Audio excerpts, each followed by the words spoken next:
बस। कमजोर है, वो नहीं कुछ कर सकता। तो करेगा हुमायूं कबीर करेगा या ममता करेगी, और कौन करेगा? जिसे टीएमसी देश में मां दुर्गा का सबसे बड़ा मंदिर परिसर कह रही थी, इसे जोर शोर से मां दुर्गा के प्रति बंगाली मानुष की आस्था का साकार रूप कहकर प्रचारित किया जा रहा था। दुर्गा आंगन को सीधे सीधे बंगाली अस्मिता से जोड़कर पेश किया गया था, लेकिन अब कहा जा रहा है कि उसका काम भी रुक गया है। कोलकाता में दुर्गा मंदिर परिसर को ममता बनर्जी ने बड़े जोर शोर से लॉन्च किया। आप देखिए कि 21 जुलाई को कोलकाता में टीएमसी ने शहीद दिवस पर रैली की और रैली के बाद देश का सबसे बड़ा दुर्गा मंदिर बनाने का ऐलान किया। ममता बनर्जी ने दुर्गा आंगन को बंगाली अस्मिता से जोड़ा। ममता कैबिनेट ने अगस्त में दुर्गा आंगन बनाने को मंजूरी दे दी। कोलकाता के न्यू टाउन में 15 एकड़ जगह जो है वो चिन्हित कर दी गई। 262 करोड़ रुपए की लागत से मंदिर बनाने का ऐलान हो गया। 2 साल में दुर्गा आंगन बनाकर उद्घाटन का वादा भी कर दिया गया। यानी ममता बनर्जी ने दुर्गा मंदिर परिसर के लिए सारी तैयारी कर दी। 29 दिसंबर को मंदिर की नींव रखी जानी थी। मंदिर वाली जमीन पर बड़े बड़े पंडाल लग गए थे, लेकिन जब हमारी टीम वहां पहुंची तो नजारा अलग ही दिखाई दिया। वहां लोगों ने कहा कि मंदिर का काम तो फिलहाल बंद है। देखिए क्या ही हो गया है, ग्राउंड रिपोर्ट देखिए। दादा, दुर्गा मंदिर यहीं पे बनना है? हाँ, यहीं पे तैयारी हो रही है? हाँ, वही तो उधर होता था, बंद हो गया। और अभी दुर्गा आंगन बन रहा है यहाँ बहुत बड़ा। वही तो होता था, बंद हो गया। अब बंद हो गया? हाँ, क्यों? तो मालूम नहीं है। तो यहाँ पे किसी को परेशानी तो नहीं है दुर्गा मंदिर बनने से? नहीं, कोई परेशानी नहीं। देखिए, कोई परेशानी नहीं है, लोग बता रहे हैं, और बड़ी संख्या है लोगों की। सुना था एक बोर्ड लगा हुआ था दुर्गांगन का, फिर वो तो खोल दिया, नया बोर्ड लगा दिया, यही बस, काम भी बंद हो गया। कोई दिक्कत परेशानी लोगों को लोगों का आसपास लोगों का कोई दिक्कत परेशानी नहीं है। दुर्गा मंदिर से लोग खुश हैं यहाँ पे अगर बन रहा था तो? बनना चाहिए।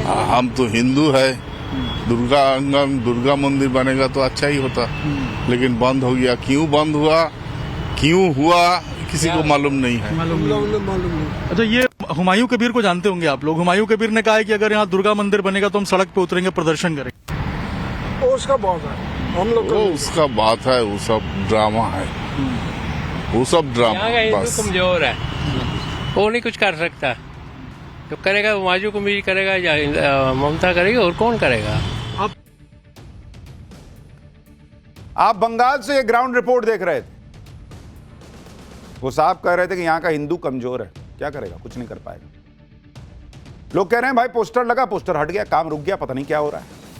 देखिए, ममता के सामने बंगाल के ओवैसी हुमायूं कबीर चुनौती की तरह खड़े हो गए। दुर्गा मंदिर को लेकर भी हुमायूं कबीर ने ममता बनर्जी को धमकी दे दी थी। दरअसल हुमायूं कबीर ने मंदिर के लिए जमीन अधिग्रहण पर सवाल उठा दिया।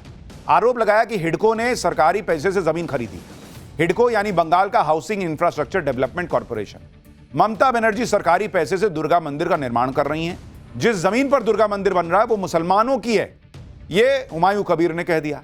हुमायूं कबीर का कहना है कि वो जनता के पैसे से बाबरी मस्जिद बनवा रहे हैं। लोग एक एक ईंट लेकर आ रहे हैं।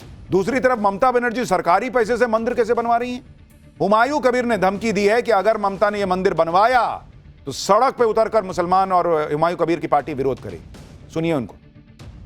मेरा जो पार्टी बनाया नया जेयूसी जनता उन्नयन पार्टी, इनको वो हिडको को खिलाफ में जाऊंगी। हिडको जो पैसा होगा डालेगी, सरकार का पैसा हुआ लगाएगी, तो उनको खिलाफ में ही जुद्दर। अब सवाल उठ रहा है कि क्या इसी प्रोटेस्ट की धमकी की वजह से वहां दुर्गा मंदिर का काम रुक गया है? कोलकाता में दुर्गा मंदिर का काम क्यों रुका, इस पर भले ही अभी आधिकारिक स्टेटमेंट नहीं आया, लेकिन चर्चाएं शुरू हो गई हैं। मुस्लिम वोट बैंक के नाराज होने के डर से यह मंदिर का काम रोक दिया गया है क्या? क्योंकि आप देखिए कि हुमायूं कबीर किस तरह से ममता से मुस्लिम वोट बैंक में सेंध लगा रहे हैं, यह कहा जा रहा है। हुमायूं कबीर ने जनता उन्नयन पार्टी के नाम से राजनीतिक दल भी बना दिया। यह जेयूपी पश्चिम बंगाल की सभी सीटों पर चुनाव लड़ सकती है। हुमायूं कबीर ने ओवैसी की पार्टी एआईएमआईएम के साथ गठबंधन भी किया। फुरफुरा शरीफ के मौलाना अब्बास सिद्दीकी से भी गठबंधन करेंगे कहा जा रहा है।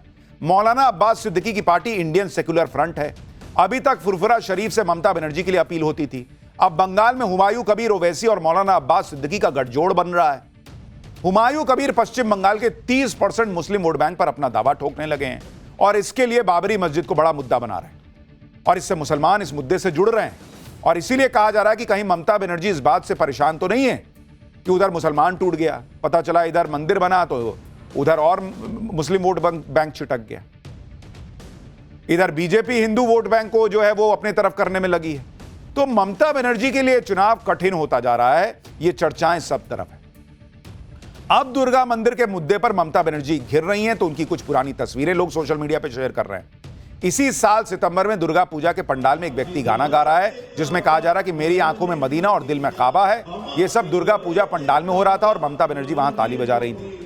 इसी तरह से आरोप है कि साल 2017 में ममता बनर्जी ने दुर्गा विसर्जन का कार्यक्रम रुकवा दिया था जिससे मुहर्रम का जुलूस निकल सके। इन तस्वीरों के आधार पर लोग कह रहे हैं कि मुस्लिम वोट बैंक के लिए कोलकाता में दुर्गा आंगन का काम रोका गया है। तो बंगाल में ममता बनर्जी बाबरी के नाम पर मुस्लिम वोट के फेर में फंस रही हैं। दुर्गा मंदिर का मामला भी खिलाफ चला जाएगा क्या, बहुत सवाल है। दूसरी तरफ राजस्थान के जयपुर में भी एक मस्जिद को लेकर बड़ा हंगामा हो गया। जयपुर में एक मस्जिद के बाहर रखे पत्थर हटाने के मुद्दे पर ऐसा बवाल हुआ, पत्थर चल गए। दरअसल जयपुर के चौमू में बस स्टैंड के पास एक मस्जिद है, इसके बाहर कुछ पत्थर पड़े हुए। ये पत्थर काफी समय से वहां पर रखे हुए और इनकी वजह से ट्रैफिक की समस्या होती है। पत्थरों को हटाने के लिए प्रशासन ने मुस्लिम समुदाय के साथ बातचीत की, आपसी सहमति से पत्थरों को हटाया गया। लेकिन आरोप है कि पत्थर हटाने के बाद कुछ लोगों ने लोहे की रेलिंग से मस्जिद की बाउंड्री बनाने का काम शुरू कर दिया। पुलिस और प्रशासन के मना करने के बाद भी रेलिंग लगाई जाती रही और इसी दौरान पत्थरबाजी शुरू हुई। यह घटना रात के करीब 3 बजे की है। पुलिस और प्रशासन के मना करने के बाद भी मस्जिद के बाहर लोहे की रेलिंग लगाई जाती रही जिसे जेसीबी की मदद से हटाने की कोशिश हुई। तभी अचानक से पुलिस पर पथराव शुरू हो गया। भीड़ की तरफ से लगातार पत्थर फेंके जाने लगे, अफरा तफरी मच गई। देखिए कैसे पत्थर चल रहे हैं। आरोप है कि पुलिस पर पत्थर और शीशे की बोतलें तक फेंक दी गई। पुलिस को हालात कंट्रोल करने के लिए आंसू गैस के गोले दागने पड़े भाई। पथराव में कई पुलिस वाले घायल हो गए, किसी का सिर फट गया है, किसी के हाथ में चोट लगी है। और यह सारा बवाल सिर्फ इसलिए हुआ कि मस्जिद के बाहर से पत्थर हटाकर जब रेलिंग लगा रहे तो रोक दिया। पुलिस पर पथराव के बाद इलाके में तनाव फैल गया। शुक्रवार है, जुमे का दिन था, जुमे पर कोई हंगामा होने की आशंका थी, तो तड़के सुबह पथराव के निशान अभी भी चौमू में दिख रहे हैं। वहां पर लोग अपने घरों से निकल नहीं रहे हैं। देखिए ग्राउंड रिपोर्ट कि वहां अभी क्या हालात है। शुक्रवार तड़के जिस तरीके से पत्थरबाजी हुई, कांच की बोतल्स फेंकी गई, अब वैसे हालात ना बन जाए क्योंकि आज जुम्मे का दिन है।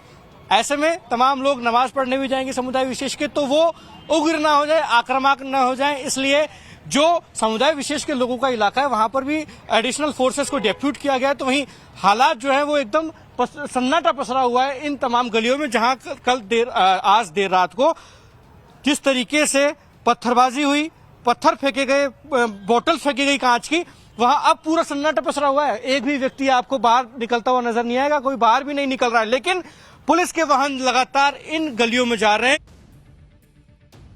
मस्जिद के मुद्दे पर पथराव की खबर से हंगामा मच गया। फौरन पुलिस प्रशासन सब एक्टिव हुए।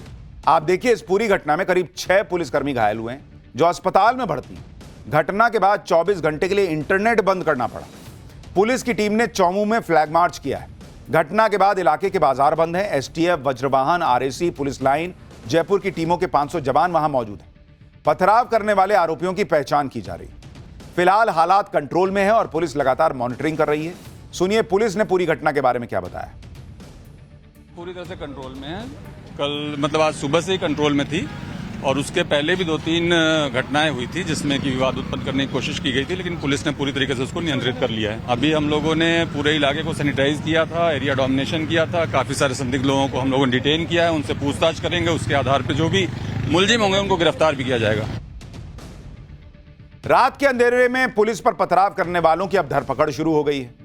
पथराव करने वाले उपद्रवियों को लगा होगा कि रात का समय है, पुलिस क्या ही पहचान कर पाएगी, लेकिन पुलिस ने आरोपियों की शिनाख्त शुरू कर दी। जो भी संदिग्ध दिख रहा है उसको हिरासत में लेकर पूछताछ की जा रही है। पुलिस के इस एक्शन से संदिग्धों की हालत खराब हो गई। देखिए क्या हुआ। अरे कुछ मामला नहीं है भैया, आपको क्यों पकड़ के लेके जा रहे हैं? पता नहीं, मेरे को पता नहीं। पत्थर क्यों मारा? पत्थर क्यों मारा? पत्थर क्यों फेंके? पत्थर क्यों फेंके? पत्थर क्या नाम है? क्या नाम है? पत्थर क्यों मारा? पत्थर क्यों मारा? सर हम लोग परदेसी है सर। सर हम लोग परदेसी है सर, हम लोग किराए से रहते हैं।